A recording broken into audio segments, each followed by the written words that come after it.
Good morning students. आज हम SST का एक टॉपिक पढ़ेंगे जिसका नाम है the nationalism in India, Bharat में राष्ट्रवाद का उदय। उसमें एक टॉपिक है नॉन कोऑपरेशन मूवमेंट।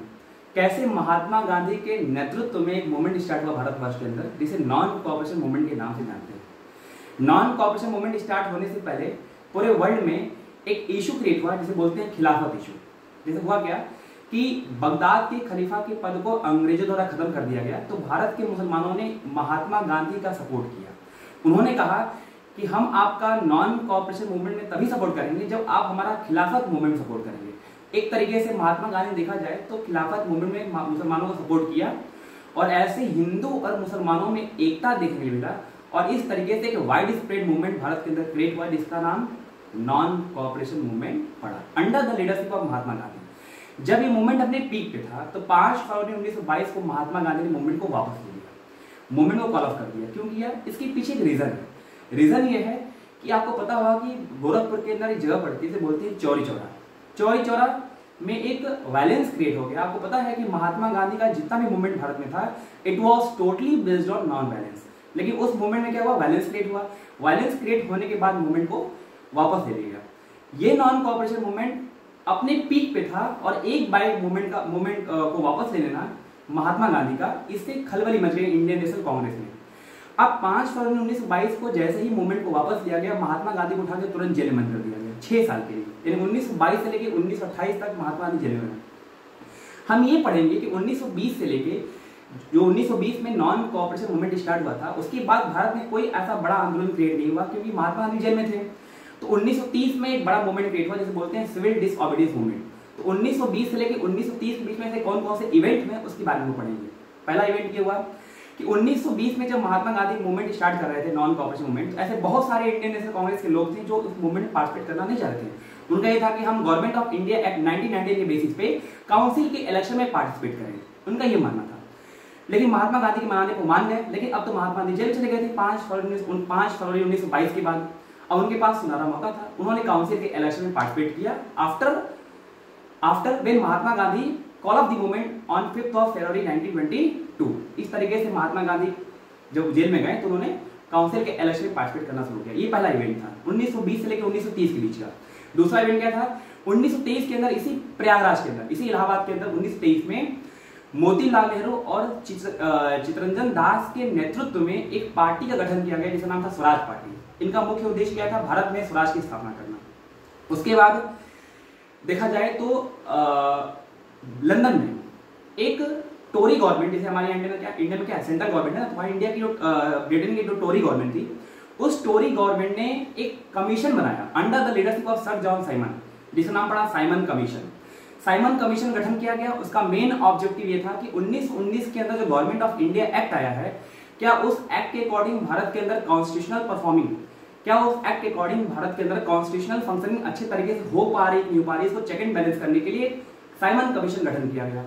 जब वो साइमन कमीशन 1927 में चला और 1928 में पहुंचा तो भारत के लोगों ने इसका भरपूर विरोध किया। क्यों विरोध किया? क्योंकि उस साइमन कमीशन के अंदर सारे के सारे मेंबर्स क्या थे, ब्रिटिशर्स थे। आप ये बताइए कि अगर भारत के ही मेंबर उसमें शामिल नहीं रहेंगे तो क्या आप उस चीज को चेक एंड बैलेंस कर पाएंगे कि हाँ भारत में क्या स्थिति चल रही है कि नहीं? इस तरीके से उस कमीशन के अंदर केवल और केवल ब्रिटिशर्स थे, इसलिए उसे व्हाइट कमीशन नाम का दर्जा दिया गया और साइमन गो बैक का नारा दिया गया कि भैया जहां से हमें चले जाइए, आपकी यहाँ पे हमें कोई जरूरत नहीं है। तो ये दूसरा इवेंट था। तीसरा इवेंट क्या था, इस चीज को समझ लीजिए आप। 1929 के अंदर 31 अक्टूबर 1929 के अंदर लॉर्ड इरविन ने भारत के सामने, मैं बोलूं कि इंडियन नेशनल कांग्रेस के सामने एक प्रस्ताव रखा कि हम आपको डोमिनियन स्टेटस का दर्जा दे देंगे, यानी अधिराज्य का दर्जा देंगे। 31 अक्टूबर 1929 की बात है। भारत इंडियन नेशनल कांग्रेस के लोगों ने इसको सीधे लेने से मना कर दिया, कहीं हमें पूर्ण स्वराज चाहिए, हमें अधिराज्य का दर्जा नहीं चाहिए, हमें पूर्ण स्वराज चाहिए। इसके लिए अगर देखा जाए तो 28 दिसंबर 1929 को लाहौर सेशन बुलाया गया। कहाँ पे? पाकिस्तान के लाहौर, क्योंकि उसमें संपूर्ण भारत था। पाकिस्तान में लाहौर सेशन बुलाया गया। लाहौर सेशन में पंडित जवाहरलाल नेहरू ने सबसे पहले ओरली मौखिक रूप से देखा जाए तो पूर्ण स्वराज की मांग की थी। 1929 में पंडित जवाहरलाल नेहरू के नेतृत्व में लाहौर सेशन बुलाया गया और उसी सेशन के दौरान देखा जाए तो पूर्ण स्वराज की मांग की गई थी और अगले ही 2 महीने बाद 26 जनवरी 1930 को उसी लाहौर में रावी नदी के तट पे सबसे पहली बार तिरंगा झंडा को फहराया गया और आजादी का जश्न मनाया गया।